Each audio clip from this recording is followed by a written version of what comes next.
Hello, welcome to Gardener's World. And we're almost at midsummer when the whole garden is celebrating its existence in 100 different ways. But roses always leap to the fore. There is something about this moment in the season when roses just calmly sail through and steal the show. And I'm particularly happy with the climbing roses we've got here in the dry garden because they were all over the shop last year and I cut them back hard and pruned and rearranged. And you can see this one here. This is Madame Gregoire Stechlin. Lovely, buxom, bosomy pink rose. Now, I've had this rose for about 10 years. And further along the wall, I've got a couple of roses that I only planted 3-4 years ago, which are really taking off. This time, 4 years ago, this was a bare wall, and I planted 2 roses. This lovely white one with a slight flush of pink to its rumpled petals is Madame Alfred Carrière. And then next to it, New Dawn, with almost evergreen leaves. And what you have is a wall now clad with delight. And the point is that if you've got a low wall, if you've got a fence or a trellis, plant a rose up it. They will love it, and so will you. This weekend is the Gardener's World live show in Birmingham. Now, this is a great opportunity to find inspiration and some fantastic plants. And Carol is exploring the sights and scents on offer. Everybody's pulled out all the stops. Whilst Joe is discovering some of the best of the show gardens. Overall, I think this garden has got a lot going for it.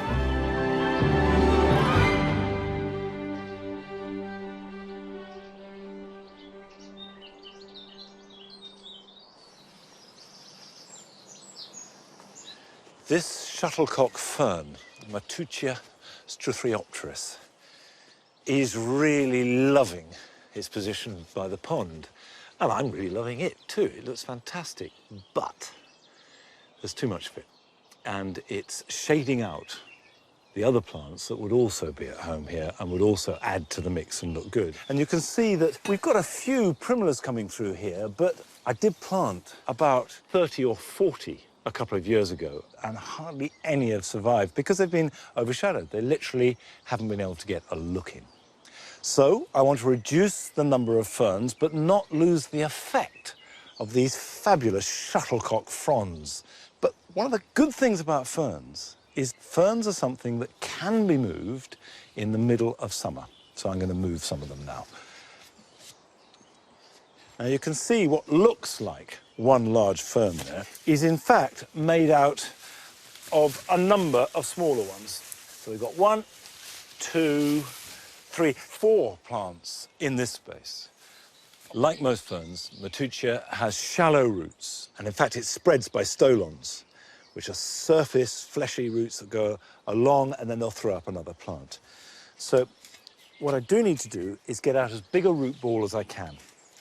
It won't be a deep one, but I want to make sure that it's reasonably wide. Now, that's quite tricky because they're crowded, but the bigger the root ball, the happier it will be when I transplant it.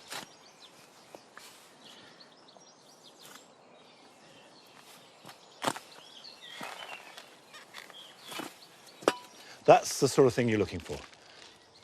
Nice bit of soil attached to it. It's a young plant, so there's not too many demands on it, and that will transplant well. Pop that down. One of the many things that I love about the shuttlecock ferns is that as they get mature, after 2 or 3 years, they develop quite a little trunk. They're almost like a tree fern, and that gives them a really exotic appearance, as if the fronds weren't exotic enough. But they've got real character.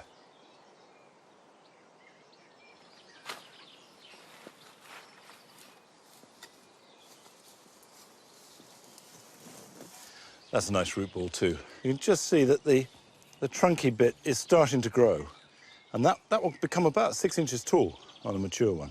Now, the important thing is to plant them before they dry out. So I will dig some, move them, dig some, move them until I've finished, rather than taking them all out in one go.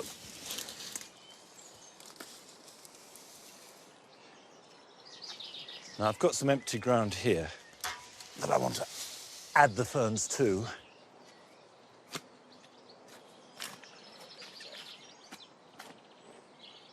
You can't go wrong in shade with ferns. They will tolerate some sun, but they love shade.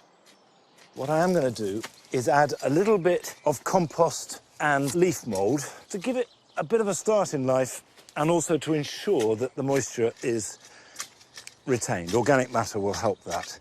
Just because they're ferns and they grow in all kinds of places, don't think that they won't benefit from a little bit of good treatment.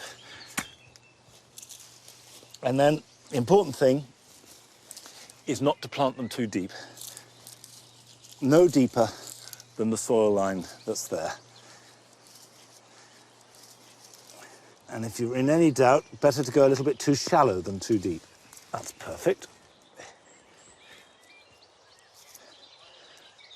Now, as far as cutting back fronds goes, obviously remove any that are damaged and any that are flopping after a few days. So all you want left are nice upright fronds, and then give them a good soak.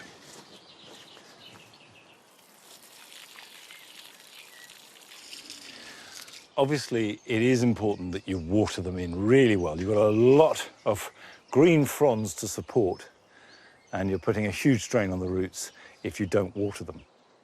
Shuttlecock ferns like damp conditions. Unlike many ferns, they don't thrive in very dry shade. Shade is fine, but it must be reasonably damp. Now, this weekend we have Gardener's World live at the NEC in Birmingham. And Carol has been along to see the highlights of this year's show.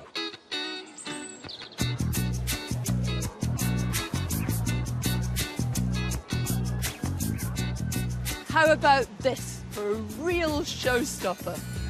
It celebrates Birmingham's industrial heritage. And the whole thing is overflowing with cascading flowers in brilliant colours and exuberant vegetables. And just over the way is a floral marquee with more than 100 superb stands.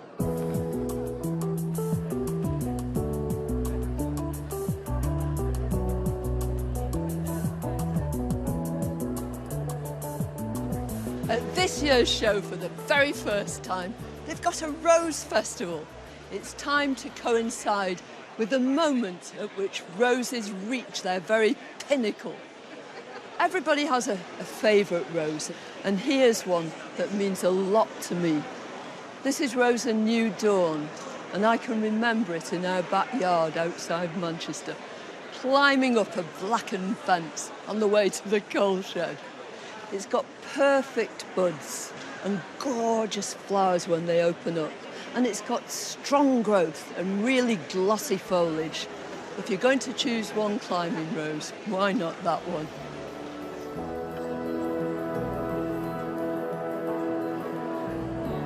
When Rosa Ballerina came on the scene, it caused an absolute sensation. It really evokes the 50s and 60s to me, and people went mad for these flowers.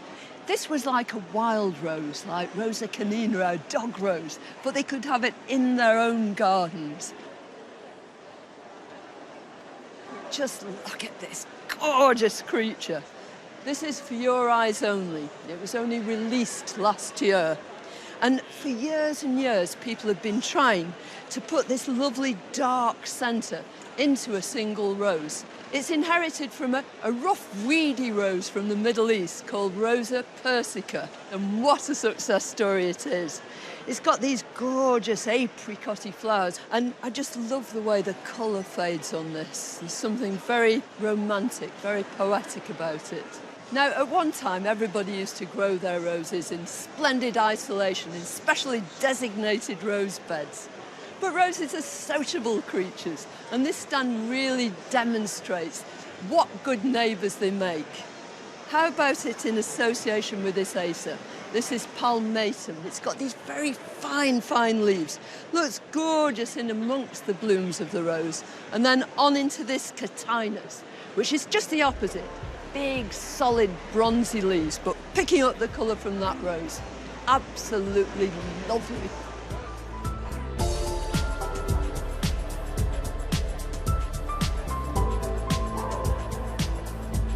This year, there are nearly as many stands here as there are in the Great Pavilion at Chelsea. everybody's pulled out all the stops. And this display is a flamboyant floral festival. And almost all the colour on it is provided by different sorts of bulbs and tubers. There are ixias, there are irises, there are dahlias and alliums. You can almost feel the heat and hear the music.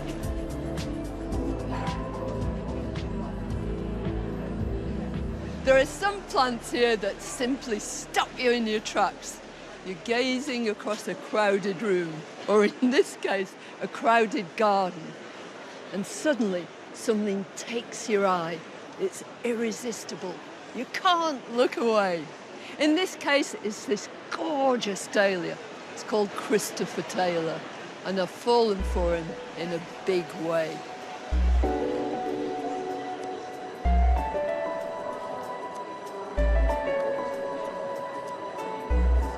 The great thing about this show is that there's something for absolutely everybody, even if you haven't got a garden. How about this for an exotic reptilian jungle? Couldn't you just dive in there? But this is not T-Rex, this is Begonia Rex. It's a really simple houseplant to look after and so effective. It likes moderation in all things, out of direct sun and just a modicum of water. Give it an occasional liquid feed and you too could have this lovely display.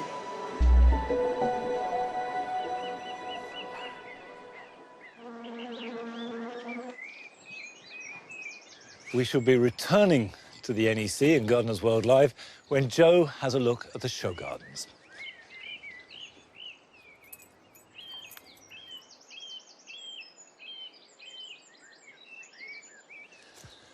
A year ago, these orchard beds were newly dug and planted. And of course, the plants were tiny and there wasn't much to look at. But a good tip, if you're making a new border, is to fill it full of annuals and biennials around the more permanent planting. This gives you really good display in the first and second year. And these foxgloves are biennials, so they were planted last year. And that buys you time for your shrubs and herbaceous perennials to get established, to grow a little bit, and then they can take over and perform on a more permanent basis. And if you choose the plants carefully, it can be subtle, it can be dramatic, it can be colourful, it can be anything you want it to be. And if you want biennials in your garden for next year, now is the time to sow them.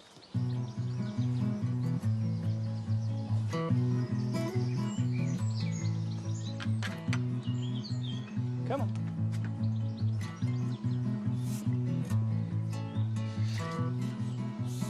There's a tendency to assume that if you want to grow plants from seed, you need potting compost and seed trays or plugs, and ideally a greenhouse or porch of some kind to store them in.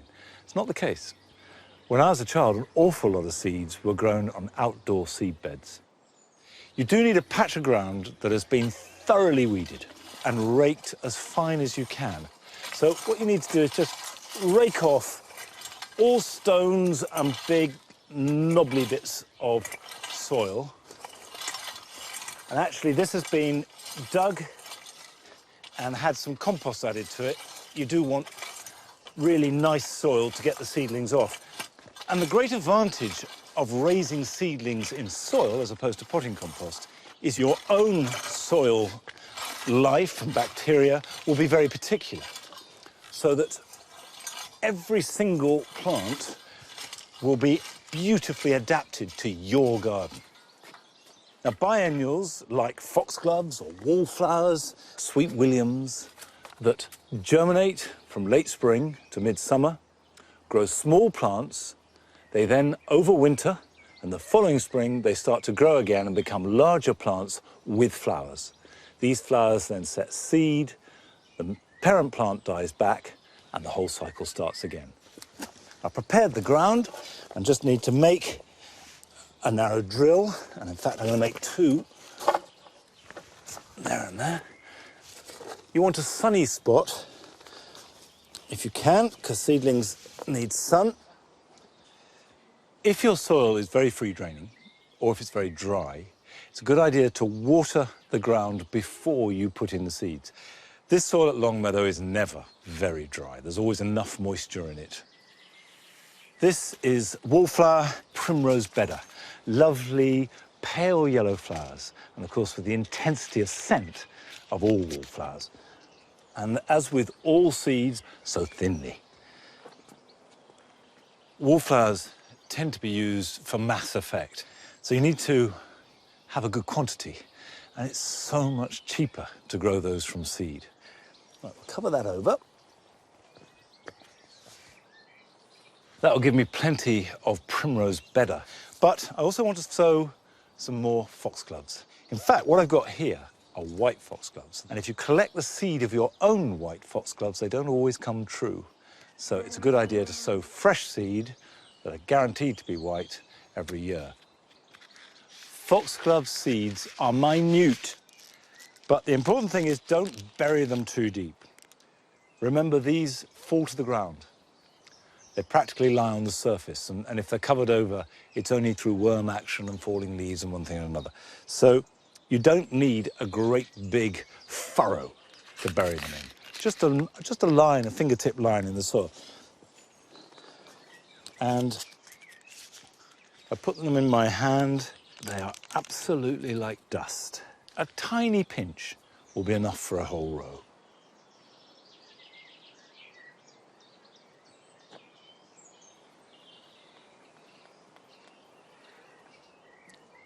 Okay.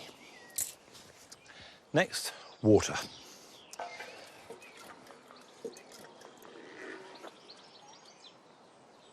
And the beauty of these grown in a seed bed is they need no pricking out, they don't need potting on. They might need a bit of thinning, but other than keeping watered and weed free, you need no kit whatsoever.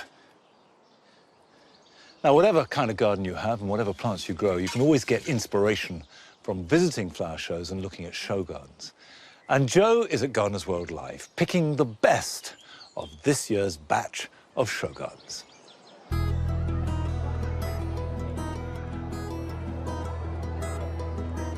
Now, there's some great design ideas in the show gardens at Gardeners World Live this year, but I know everyone's going to rush off and redesign their garden from scratch. So I'm looking for details and ideas that you can incorporate into an existing garden.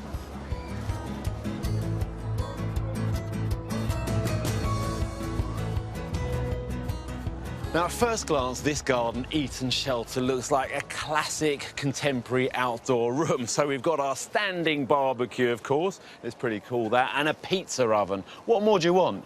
But we've also got some wonderful details, and the garden as a whole is really well designed.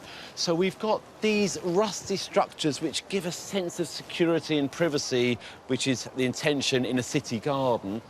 At the back here, we've got this large planked boundary, nice and chunky and rustic, and screwed onto a wooden frame at the back.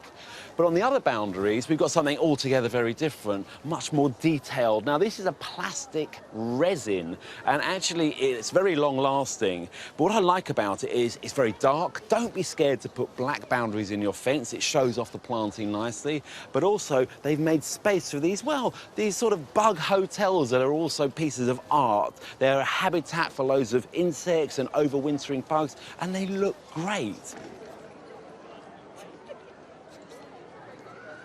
But of course, a garden is all about the plants, and the plants haven't been forgotten here. And I like the palette of colours. So we've got things like the yellow verbascum and the orange geum and the wonderful Eramuris at the front there, and they all look good against the dark backdrops in this garden. Overall, I think this garden has got a lot going for it.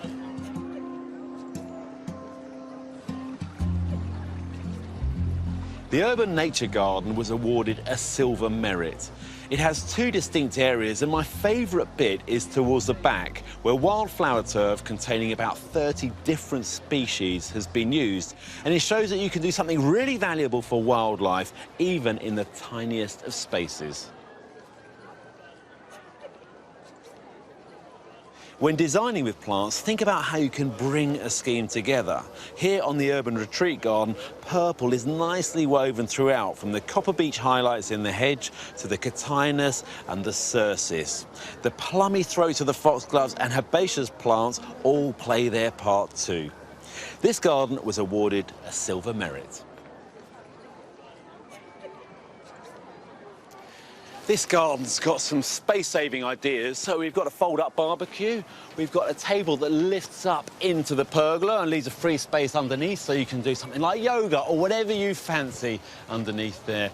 Now, it's called the Green Connection. It got a Silver Merit Award, so the judges really liked it. Here, we've got a very simple design technique. We've got a fencing panel placed in the middle of the garden, and it creates a false back to the whole space. And actually what it does is hide the storage unit, but also create an area for sort of wildlife and for more lush, shady planting too. So here we've got a log stack, and underneath the fence there is a little gap left there so the hedgehog can get through to the neighbour's garden next door. And there's also a gate in the fence, so I can get there too. Very sociable around here. Now, I've saved best in show for last, and this one a gold medal, and it's called Health for Life Community Garden. And it's about people coming together and growing, well, lots of edibles together. Now, what you can take home from this garden is lots.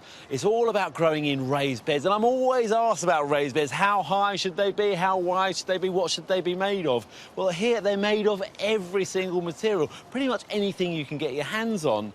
Behind me, we've got this sort of rusty steel, old bit of steel with a timber frame on the top, beans and peas and sweet corn growing in it, and they're really manageable and easy to get into. Accessibility is key with raised beds. I like this one. This is made of corrugated iron. If you're going to use a metal like this, make sure you line it with sheets of polystyrene, really cheap. Otherwise, the roots of the plants can bake a little bit. Now, there's one over there which is pretty much the simplest of them all. It's only about 6 inches high. Raised beds don't need to be that deep. Second-hand scaffold boards, bit of compost, and your raised bed is ready to go. I really like this garden and the eclectic mix of materials all thrown together, but it shows that you can garden anywhere.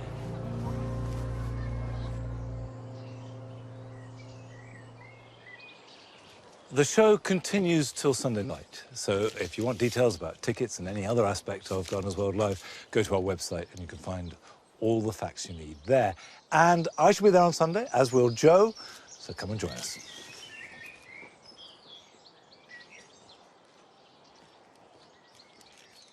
My grapevine seems to be doing well. This was planted 3 years ago, outside the greenhouse, and it comes through a hole in the brickwork there. Comes up here, and then I've trained it to just have 2 leaders, one going this side of the glass and one coming round over the door and going along that side. And from these 2 stems grow cordons, growing up about 1 foot to 18 inches apart. This particular grape is a variety called Black Hamburg. Delicious, sweet, juicy dessert grape. So you want every single piece of fruit to be a treat. And that means going for quality. And you have to sacrifice some quantity for that, particularly with a young vine. And by young, I mean in the first half dozen years or so. Now, the first step is to take each cordon and limit the number of bunches from them. So if I take this cordon here, I've got 10 bunches coming from it. And I think the absolute maximum I should be looking for is half a dozen per cordon. I've got 2 on there and I only need 1. So I'm going to take that off. Seems harsh, but you have to do this. If you've got doubts about which ones to take off and how many and exactly where, you can phase it. You can probably spread this over a week or 2, thinning out the bunches. And as they grow, seeing which ones seem more viable. I can take those off just looking at it like that. And I think I can take this one off.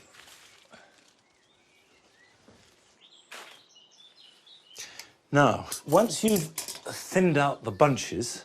Then, to really get good grapes, you need to thin out each individual bunch.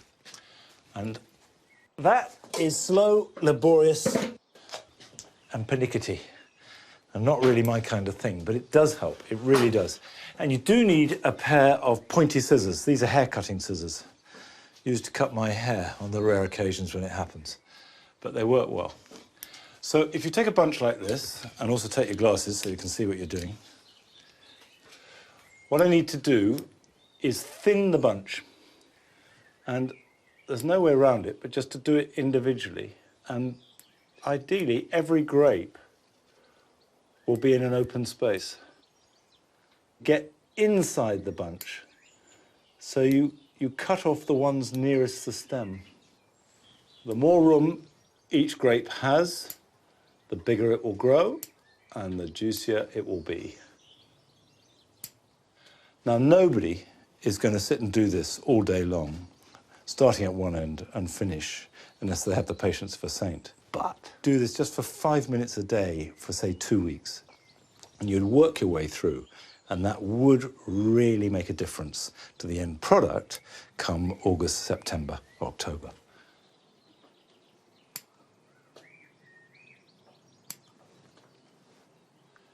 Now, I know not everybody grows dessert grapes in a greenhouse and prunes them with a pair of hair-cutting scissors.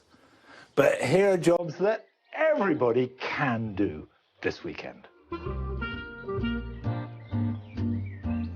Although it is too soon to cut hedges because there's a real risk of disturbing nesting birds, it's a good idea to crisp up the vertical faces of gaps in your hedges.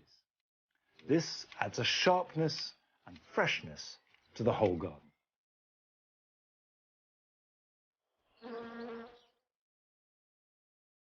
It's important to remove side shoots from cordon tomatoes. These grow between the leaves and the main stem, and they're extra vigorous, reduce ventilation, and take energy away from the rest of the plant. You can either pinch them out with your fingers if they're very small, or cut them with a sharp knife if they've grown a bit larger. However careful you are, and especially if you go away, sometimes plants seem to dry out completely, and when you water them, it just bounces off. It's time to put the whole thing in a bucket of water, weigh it down, and leave it until there are no more bubbles appearing on the surface. Take it out, drain it, and then you can water it again as normal.